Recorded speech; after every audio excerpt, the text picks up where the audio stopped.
तो आज का जो टॉपिक है अपने पास वो है, हमारे पास अगला फंक्शन है पीस वाइज फंक्शन जिसके जो हमारा रियल वैल्यूड फंक्शन का फोर्थ कैटेगरी था उसको हम लोग क्या बोलते थे, पीस वाइज फंक्शन। और पीस वाइज फंक्शन के टोटल 4 पार्ट थे। ठीक, पहला मॉडुलस फंक्शन, उसके बाद जीआईएफ, उसके बाद एफपीएफ और लास्ट अपने पास क्या था, सिग्नम फंक्शन। तो सबसे पहले हम उसमें क्या पढ़ेंगे, सिग्नम फंक्शन के बारे में पढ़ेंगे, क्योंकि ये एक बहुत छोटा सा और बहुत आसान टॉपिक है। तो पहले इसको हम लोग डिस्कस कर लेते हैं, बहुत आसान टॉपिक है। तो बच्चों सिग्नम फंक्शन होता क्या है, सबसे पहली बात हम समझेंगे। सिग्नम फंक्शन एक ऐसा फंक्शन होता है, एक स्पेशल टाइप का फंक्शन होता है जो कि बनाया गया है यहाँ पे। सिग्नम फंक्शन को हम लोग रिप्रेजेंट करते हैं SIGN, यानी सिग्नम ऑफ एक्स। यहाँ पे इनपुट क्या है, एक्स। जैसे आप fx लिखते हो वैसे यहाँ पे क्या लिखेंगे हम, सिग्नम ऑफ एक्स। ठीक, अब इसकी जो वैल्यू होती है वो क्या होती है, अगर आपने x का वैल्यू 0 लिया, यानी यहाँ पे अगर आप x की वैल्यू 0 रखते हो तो सिग्नम 0 की जो वैल्यू आएगी वो कितनी आएगी अपने पास निकल के, 0 आएगी। ये फंक्शन ये बोलता है। लेकिन अगर x के अलावा कुछ भी रखते हो, यहाँ पे x के अलावा कुछ भी रखते हो तो उसकी वैल्यू क्या आने वाली है, ये पूरा फंक्शन बना देगा यहाँ पे। यानी यहाँ पे जो भी इनपुट होगा उसका मॉड और डिवाइडेड बाई वो नंबर आपका। ठीक, और ये हमारा आंसर निकल के आता है किसका, सिग्नम ऑफ फंक्शन का। अब इस फंक्शन में एक अपने पास नया पॉइंट है यहाँ पे, मॉड ऑफ एक्स और डिवाइडेड बाई एक्स। तो मॉड के बारे में तो अभी हमने पढ़ा नहीं है, बट इतना आइडिया हमको है कि मॉड का मतलब क्या होता है, ऑलवेज पॉजिटिव वैल्यू देता है। और कुछ 1-2 क्लास पहले हम लोगों ने डिस्कस भी किया था कि मॉड एक्स का जो वैल्यू होता है वो 2 अलग अलग कैटेगरी में होता है। मॉड एक्स की वैल्यू क्या होती है, 2 अलग अलग डिफरेंट टाइप से होता है ना। यानी कि मॉड एक्स के बारे में हमने क्या पढ़ रखा है कि मॉड एक्स की जो वैल्यू होती है वो क्या होती है, 2 अलग अलग कैटेगरी में होती है। पहली क्या कि इस मॉड एक्स को हम लोग क्या लिख सकते हैं, प्लस एक्स, और इस मॉड एक्स को हम लोग क्या लिख सकते हैं, माइनस एक्स। कैसे, इस मॉड एक्स को आप प्लस एक्स लिख सकते हो कब, जब मैं एक्स का वैल्यू क्या लूंगा, पॉजिटिव लूंगा या तो इक्वल टू 0। क्लियर है बात।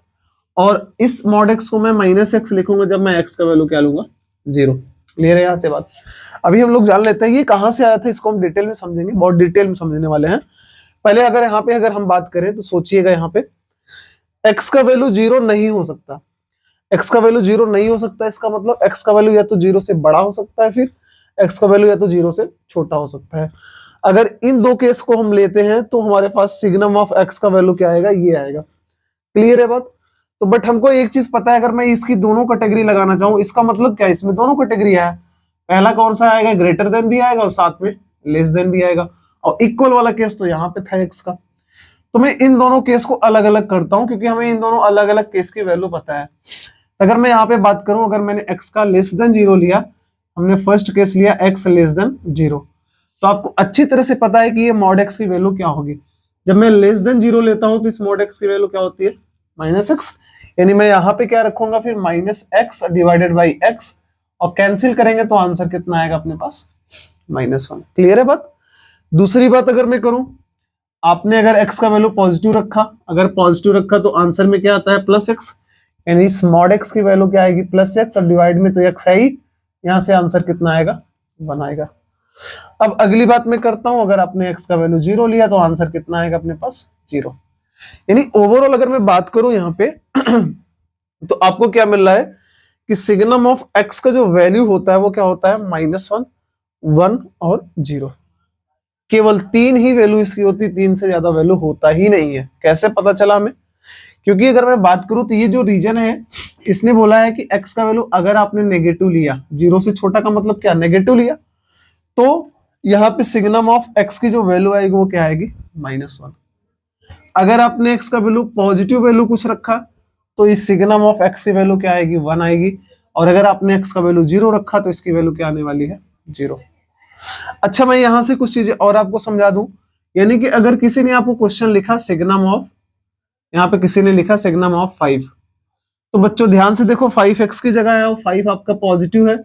5 एक क्या है, पॉजिटिव नंबर है। और जब पॉजिटिव आप रखते हो यानी x ग्रेटर देन 0 जब भी रखेंगे तो सिग्नम का वैल्यू कितना आएगा, 1। यानी इसका आंसर कितना आएगा, 1। इसी तरह से अगर आपसे पूछा गया कि सिग्नम ऑफ मान लेते हैं -10, तो आप आंसर क्या बताओगे, नेगेटिव है। और नेगेटिव के केस में इसका आंसर कितना आएगा, -1, यानी कि आंसर इज -1। आई होप की चीजें आपको क्लियर हो रही हैं। अगर मैं यहां से बात करूं कि 0 पे x का वैल्यू 0 रखा, तो हमने अभी पढ़ा 0 पे वैल्यू क्या दे रहा है, 0, यानी इसका आंसर कितना आएगा, 0। क्लियर है बात ना। यानी कि सिग्नम के अंदर अगर पॉजिटिव नंबर आप रख रहे हो तो उसकी वैल्यू 1 आने वाली है, सिग्नम के अंदर नेगेटिव नंबर रख रहे हो तो उसका वैल्यू -1 आएगी, और सिग्नम के अंदर 0 रख रहे हो तो उसका वैल्यू कितना आएगा, 0। अच्छा, ओवरऑल बात करें तो इस सिग्नम के लिए हमारे पास जो भी ये सिग्नम लिखा हुआ है, यहाँ पे जो हम x का वैल्यू ले रहे हैं उसके हिसाब से x 0 भी हो सकता है, x का वैल्यू 0 से बड़ा भी हो सकता है, और x का वैल्यू 0 से छोटा भी हो सकता है। यानी कि x का जो वैल्यू है वो सब कुछ हो सकता है, पूरा नेगेटिव नंबर भी हो सकता है, पूरा पॉजिटिव नंबर भी हो सकता है, साथ में 0 भी हो सकता है। और यही x क्या होता है, सेट ऑफ इनपुट्स। इसी x की वैल्यूज को हम लोग क्या बोलते हैं, इनपुट्स के वैल्यू बोलते हैं, यानी सेट ऑफ इनपुट्स।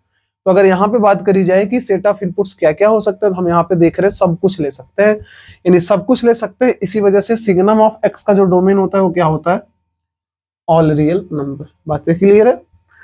अब बात आती है दूसरी बात की आउटपुट क्या क्या निकल के आ सकता है, इसका टोटल रेंज कितना आएगा। तो रेंज की अगर हम बात करें तो इसके रेंज में केवल 3 ही तो नंबर आ रहा है, 3 नंबर आ रहा है ना, क्योंकि आप इनपुट कुछ भी करते जाओ, ये 3 नंबर के अलावा दूसरा आंसर देगा ही नहीं। आप यहाँ पे 2 रखो, 5 रखो, 10, 10 रखो, 20 रखो, 100 रखो, 1000 रखो, प्लस में अगर रख रहे हो तो वैल्यू क्या आने वाली, केवल और केवल 1। नेगेटिव में कुछ भी रखो, -1, -2, -3, -4, -10, कुछ भी रखो, आंसर क्या आएगा, -1। 0 रखते हो तो आंसर कितना आएगा, 0। यानी कि इसके रेंज में केवल और केवल 3 वैल्यू आने वाली है। तो यहाँ पे हम क्या बोलेंगे, जो रेंज इसका होगा वो क्या होगा, -1, 0 और 1। तो यानी कि यहां से हमें पता चलता है कि सिग्नम ऑफ x का जो डोमेन होता है वो R होता है, यानी set of all real numbers. Range क्या होता है, -1, 0 और 1 होता है। अगर किसी ने इसके ग्राफ की बात करी आपसे कि इसका ग्राफ भी डिनोट कर दीजिए, तो हम लोग इसका ग्राफ बहुत आसानी से बना सकते हैं। ये हो गया x, ये हो गया y ना। एक एक बात करते हैं। सबसे पहले मैं आपसे 0 पूछता हूं। जब मैंने x का वैल्यू 0 रखा तो y का वैल्यू यानी कि फंक्शन का वैल्यू भी क्या मिला, 0। यानी मैं कहां पे रहा, 0 पे 0। बात क्लियर। अगली बात करता हूं। अगर x का वैल्यू आप 1 रखते हो, मान लो 1, तो 1 का मतलब पॉजिटिव, पॉजिटिव रखोगे तो वैल्यू कितना आएगी, 1 पे कितना यूनिट ऊपर जाएंगे, 1। अच्छा, मैं 2 रखूं तब भी 1 ही यूनिट ऊपर जाएगा, 1 तब भी आएगा। 3 रखूं तब भी 1 ही यूनिट, 4 रखूं तब भी 1 ही यूनिट। यानी कि 0 के जस्ट आगे जैसे मैं बढ़ूंगा, पॉजिटिव की साइड जैसे ही बढ़ूंगा, फंक्शन का वैल्यू क्या आएगा, 1 आएगा। यानी कि मैं बात कर सकता हूं यहाँ पे कि अगर ये पॉइंट 1 का है तो 0 पे तो 1 नहीं आएगा, इसलिए हमने क्या बनाया, एक ओपन बॉक्स, कि 0 पे 1 नहीं आएगा। बट 0 से जैसे ही आप इधर होगे वो वैल्यू किसका ले लेगा, 1 का। इसलिए हमने ग्राफ क्या बनाया, इस साइड इधर, कि हमेशा आप x का वैल्यू इधर कुछ भी रखो, y का वैल्यू क्या होने वाला, ऊपर ही आएगा, 1 यूनिट ऊपर आएगा। सिमिलर तरीके से अगर मैं बात करूं, मैं 0 के इस तरफ अगर आता हूं, नेगेटिव x रखता हूं, तो आप क्या बोलोगे, अब की बार इसकी वैल्यू क्या होगी, -1। यानी कि कहां पे पहुंचेगा, नेगेटिव साइड। यानी कि अगर हम बात करें तो ये कहीं यहां पे -1 ना। क्लियर है बात। 0 पे तो ओपन बॉक्स रहेगा, क्योंकि -1 तो 0 पे आएगा नहीं, 0 पे 0 आएगा। बट 0 से जैसे ही इधर आएंगे हम, इसकी वैल्यू क्या आने लगेगी, -1। यानी सिग्नम ऑफ x का जो ग्राफ होता है वो बच्चों ये होता है, जिसका डोमेन ये होता है, रेंज ये होता है, और हमने इसका बेसिक चीजें पढ़ रखा है ना। एक दो छोटे छोटे क्वेश्चंस करते हैं, तो कुछ एक दो छोटे छोटे क्वेश्चन है उसको पहले कर लेते हैं। सबसे पहले इधर आते हैं ना, फिर उसके बाद इसको करेंगे। तो सबसे पहली बात मैंने बोला यहाँ पे कि अगर आपके पास सिग्नम ऑफ √x² + 5 लिखा है तो इसकी वैल्यू क्या होगी। तो हमने तो ये पढ़ा है कि अगर यहाँ पे अपने पास पॉजिटिव नंबर आता है तो 1 आएगा, नेगेटिव आता है तो -1 आएगा, और अगर 0 आता है तो आंसर कितना आएगा, 0। तो बहुत ध्यान से सोचें, अगर हम इस पूरी वैल्यू के बारे में सोचिए, ये वैल्यू सोचेंगे तो हमें समझ आ रहा है कि ये वैल्यू पूरी तरह से पॉजिटिव वैल्यू है। समझ आ रहा है कि नहीं, x का स्क्वायर किया तो पॉजिटिव गया, +5, पॉजिटिव प्लस पॉजिटिव क्या होगा, पॉजिटिव। और इस चीज को नहीं भी देखते तो हमें समझ आ रहा है कि रूट के अंदर का जो वैल्यू होता है ऑलवेज क्या होना चाहिए, पॉजिटिव। और रूट जब पॉजिटिव लेता है तो पॉजिटिव देता भी है। क्लियर है बात ना। यानी कि यहां से समझ में आता है कि ये पूरी तरह से पॉजिटिव है, और सिग्नम के अंदर अगर आपने पॉजिटिव इनपुट किया तो उसका आंसर कितना आएगा, 1। क्लियर है ना बात। अगली बात अगर हम लोग करें यहाँ पे, तो हम यहाँ पे समझ सकते हैं कि यहाँ पे भी दिख रहा है पॉजिटिव, ये भी पॉजिटिव, पॉजिटिव प्लस पॉजिटिव पूरी तरह से क्या होने वाला है, पॉजिटिव।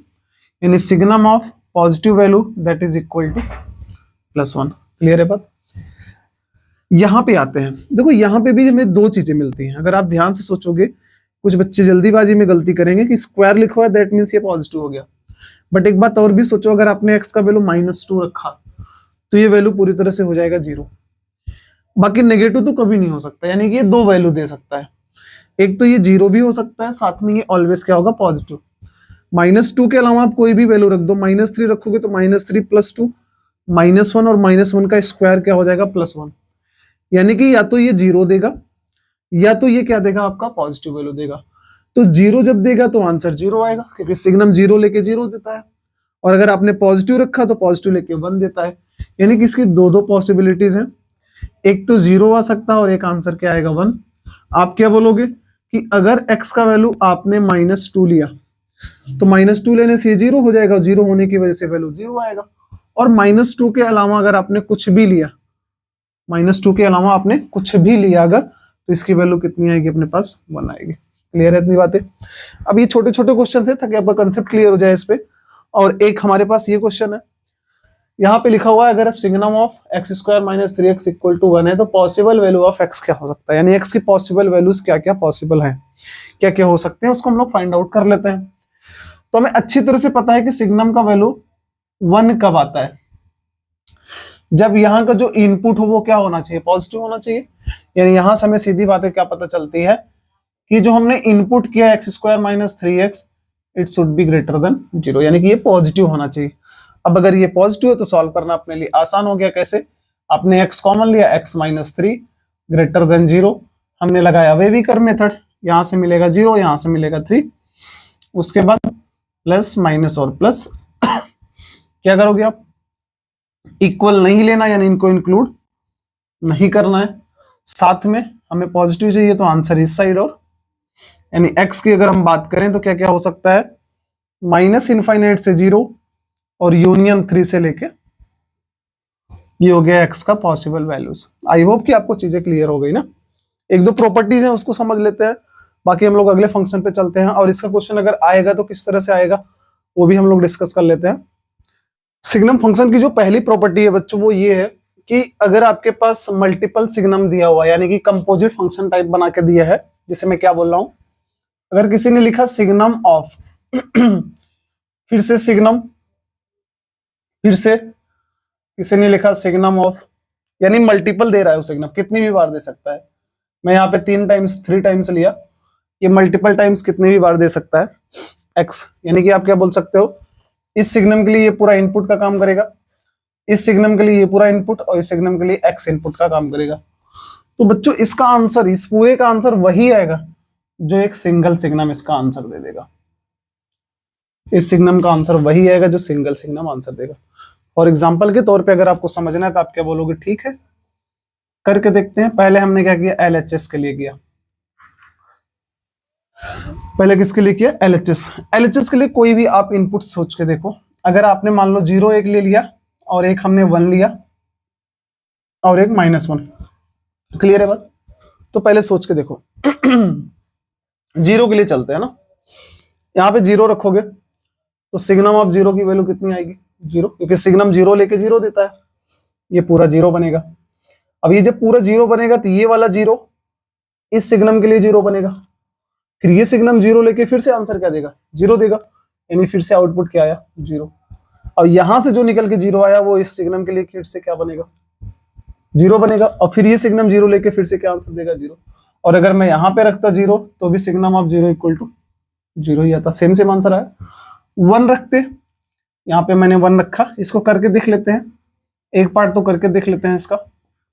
सिग्नम ऑफ, मुझे डायरेक्ट इसका आंसर बताइए, मैं वहां पे 1 रखा, सिग्नम ऑफ 1 की वैल्यू क्या होगी हमें पता है, 1 आएगी, क्योंकि 1 पॉजिटिव है, पॉजिटिव लेके आंसर क्या देगा, 1, अपने पास ये आया। अगर मैं इसकी बात करूं ये फिर से 1 देगा, सिग्नम 1, और फिर फाइनल आंसर क्या आएगा।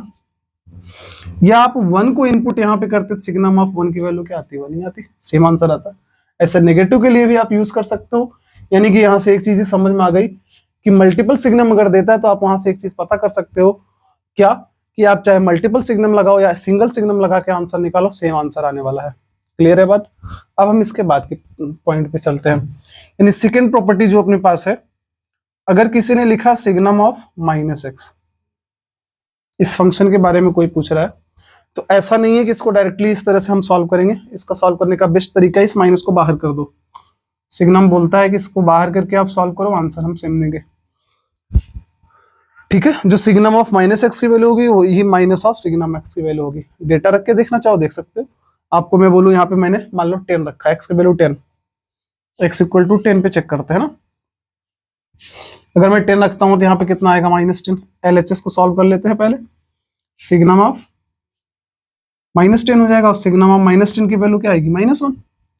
अगर मैं पूछूं RHS, RHS क्या है माइनस ऑफ सिग्नम एक्स की वैल्यू 10, आपको पता है माइनस लगेगा, इसकी वैल्यू क्या आएगी 1, आंसर तो होगा सेम सेम। ये दो प्रॉपर्टीज हैं, आपको बहुत अच्छी तरह से ध्यान में रख के समझना पड़ेगा। ठीक है, अब अगर डोमेन के क्वेश्चन में बच्चों इसको मिक्स करेगा कभी, तो ये मिक्स करेगा केवल और केवल इर्रेशनल फंक्शन के साथ। और मिक्स करके आपको क्वेश्चन पूछ सकता है कि डोमेन फाइंड आउट करो, और पूछने का तरीका थोड़ा क्रिटिकल भी बना सकता है वो आपको, बट अगर आपका कंसेप्ट क्लियर है तो आप क्वेश्चन को सॉल्व कर पाएंगे। हम एक क्वेश्चन ले लेते हैं अभी छोटा सा। अगर किसी ने लिखा आपके पास, मान लेते हैं y equal to root over signum x, केवल इतना लिखा, बोला इसका डोमेन फाइंड आउट करो, ओनली डोमेन। अभी मैंने लिया यहाँ पे केवल डोमेन क्या होगा इसका निकालिए।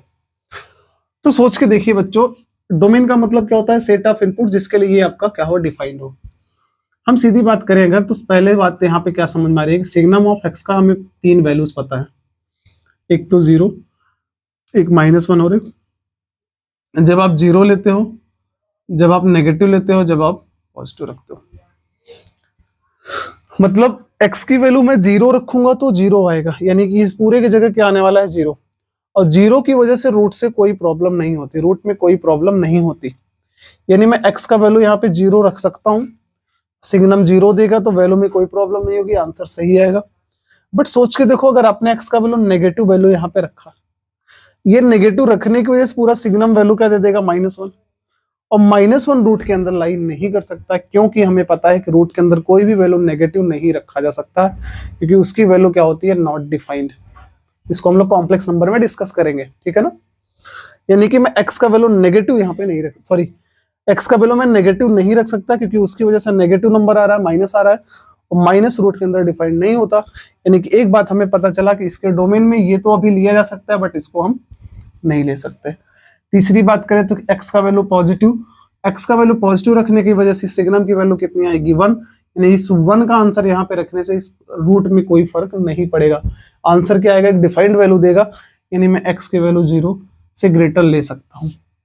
यानी यहां से अगर मैं बात करूं आपसे, तो डोमेन का वैल्यू क्या पता चला हमें कि डोमेन बिलोंग्स टू 0 ले सकते हैं, 0 से लेके आप पॉजिटिव सारे ले सकते हो, यानी कि हम यहाँ पे बोलेंगे 0 से लेके इनफाइनाइट। क्लियर है। अब इसी तरह से अगर इस क्वेश्चन को और वो बनाना चाहता थोड़ा सा और अच्छा, तो वो इसी रूट को डिनोमिनेटर में दे देता कि सिग्नम ऑफ एक्स। अब आपसे पूछता कि डोमेन फाइंड आउट करो, तो आप क्या बोलोगे, अब की बार चलो इसी कंक्लूजन के हिसाब से चलेंगे। अब तो हमें पता है कि मैं इसका 0 भी नहीं ले सकता, क्यों, क्योंकि अगर आपने इसको 0 लिया तो पूरा वैल्यू क्या आएगा 0, और डिनोमिनेटर में 0 नहीं ले सकता। हमको पता है कि डिनोमिनेटर कभी भी 0 नहीं हो सकता। यानी कि अगर इसमें बात करा जाए, 3 फंक्शन आया, कैसे, एक तो रेशनल आया पी वाई क्यू के फॉर्म में, दूसरा स्क्वायर रूट का क्वेश्चन आया इर्रेशनल फंक्शन, तीसरा सिग्नम फंक्शन आया। तो तीनों बातों को ध्यान में रखना, जितना भी लीनियर ऑर्डर में हम पढ़ रहे हैं उन तीनों को कंसेप्ट को दिमाग में रख के चलना है आपको। यानी कि अब की बार मैं डिनोमिनेटर को 0 भी नहीं कर सकता, यानी x का वैल्यू मैं 0 नहीं ले सकता यहाँ पे, साथ में नेगेटिव तो ले नहीं सकता, क्योंकि नेगेटिव की वजह से यहाँ पे नेगेटिव आएगा, -1 आएगा, और रूट के अंदर -1 लाई नहीं कर सकता। मतलब अब यहाँ पे केवल और केवल क्या रखा जा सकता है, पॉजिटिव नंबर। यानी यहाँ से बात पता चलती है कि इसका डोमेन कितना होगा हमारे पास, इसका डोमेन बिलोंग्स टू आएगा अब केवल 0 से लेके इनफाइनाइट, 0 को इंक्लूड नहीं किया गया है, छोटा ब्रैकेट ना। इतनी बातें क्लियर।